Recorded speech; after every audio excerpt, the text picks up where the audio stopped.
Black Hollow, a town shrouded in an eerie silence. The silence was a living presence, heavy and oppressive. It was broken only by the rustling leaves of the whispering woods that bordered the town. The woods were an ominous presence, a dark and brooding entity. They loomed over Black Hollow, casting long, eerie shadows that seemed to stretch out like grasping claws. The townsfolk spoke of the woods in hushed tones. They knew the secrets that lurked within, secrets whispered on the wind, secrets best left undisturbed. To them, the woods were not a place of peace or beauty, they were a place of fear. The very air seemed different near the woods. It was colder there, damper. The scent of pine needles and damp earth hung heavy in the air, a cloying perfume that spoke of decay and secrets best left buried. The townsfolk knew better than to venture into the woods after dark. They had heard the whispers. They knew what lurked within.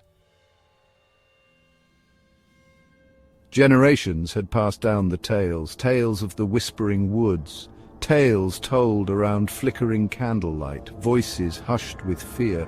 The stories spoke of whispers that haunted the woods after dark, whispers that called your name, lured you deeper into the darkness, whispers that drove men mad. Some whispered of a malevolent entity that resided within the forest, an ancient evil, they said, that fed on fear and despair. It whispered to those who wandered the woods alone. It preyed on their deepest fears, their darkest desires. There were tales of those who dared to enter the woods after dark and never returned. Those who did were never the same. They returned pale and shaken, their eyes filled with a nameless terror. Their hair turned white as snow. They refused to speak of what they had seen. They lived out their days haunted by the whispers, forever changed by their encounter with the unknown.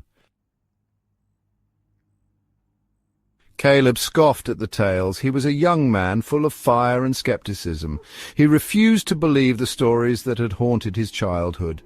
To him they were nothing more than folklore, old wives' tales meant to scare children. He believed in logic, in reason.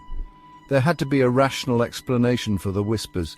He had lived in Black Hollow his entire life. He had heard the stories countless times, but he had never seen any evidence of the supernatural. He had never heard the whispers himself. He had even ventured to the edge of the woods at night, daring the darkness to frighten him. But nothing had happened. Caleb was determined to prove the townsfolk wrong. He wanted to expose the truth behind the legends. He wanted to be the one to finally silence the whispers. He decided to venture into the woods after dark, alone. He would face his fears head-on. He would prove that there was nothing to fear but fear itself. The night was eerily still when Caleb ventured into the woods. The air was thick with the pungent smell of pine needles and decaying earth. The darkness was suffocating. The trees towered over him, their gnarled branches intertwining to blot out the moon and stars. He felt the oppressive darkness closing in as if the forest itself was alive and watching. He pressed on, his heart hammering in his chest. He tried to convince himself it was just the thrill of the unknown, but deep down a primal terror began to awaken within him. A cold shiver ran down his spine. He quickened his pace, driven by an unshakable sense of dread. The deeper he went, the more the woods seemed to close in around him. The trees seemed to reach out with twisted, claw-like branches.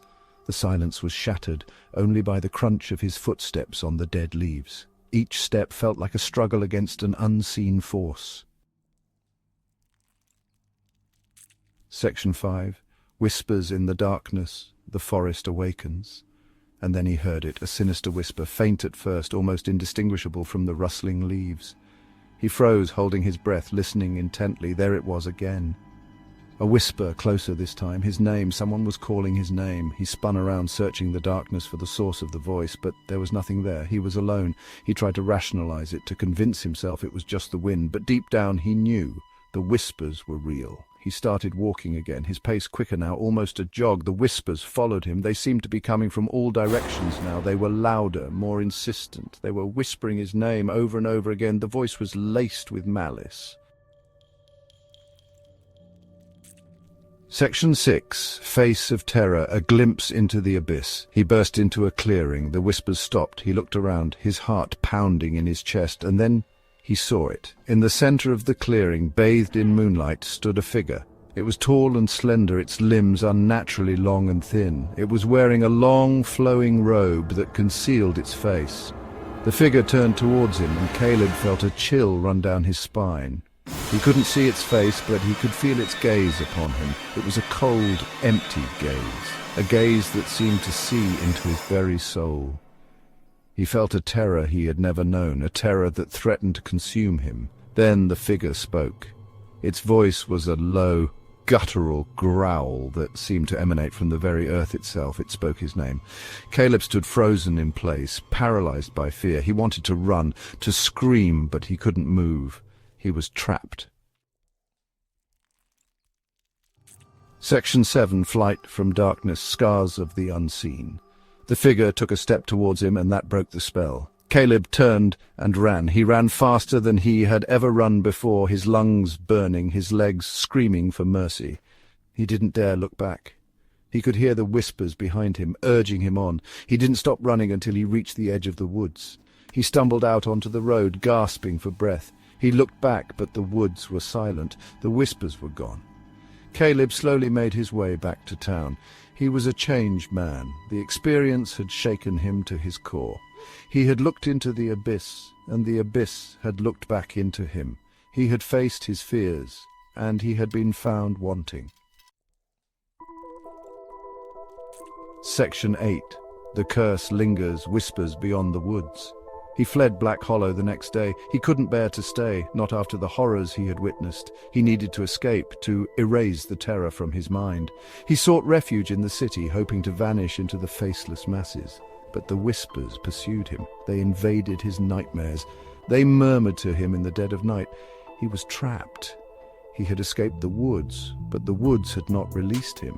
The curse of the whispering woods had latched onto his soul, and it would torment him for the rest of his life. He had become another ghost story of the whispering woods, a chilling tale carried on the wind. The whispers never ceased.